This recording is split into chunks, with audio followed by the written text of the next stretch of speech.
गोष्ट नेहमी लक्षात ठेवा गड्या, जे तुमच्या नशिबामध्ये आहे ना ते तुम्हाला मिळणारच आहे, आणि जे तुमच्या नशिबामध्ये नाहीच ते तुमच्याकडे येऊनही परत जाणार आहे. जीवनाला एवढं सिरियस घ्यायची गरज नाही, इथं येणारा प्रत्येक जण जाणार आहे.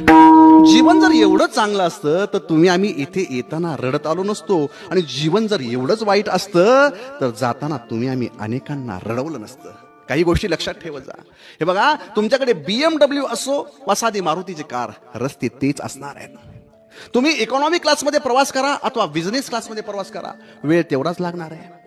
तुमच्या हातामध्ये रोलेक्सचं घड्याळ असू द्या किंवा टायटनचं घड्याळ असू द्या, वेळ तीच असणार आहे. तुम्ही साध्या डब्यामध्ये प्रवास करा किंवा एसी डब्यामध्ये प्रवास करा, एकाच फलाटावरती उतरायचं आहे.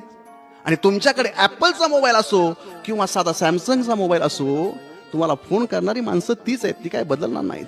हे बघा, तुम्ही कमी कमवत असाल किंवा जास्त कमवत असाल, रोटीची साईज प्रत्येक घरामध्ये एकच आहे ना, का वेगळी आहे? भव्य जीवन जगण्याची लालसा बाळगणं काही गैर नाही, चुकीचं नाही. जगा चांगलं जीवन, पण एक गोष्ट मात्र नेहमी लक्षात ठेवा, इथं गरजा फकीराच्याही पूर्ण होतात आणि इच्छा, आकांक्षा, महत्वाकांक्षा सम्राट राजा चक्रवर्तीच्या देखील कधीच पूर्ण होत नाही.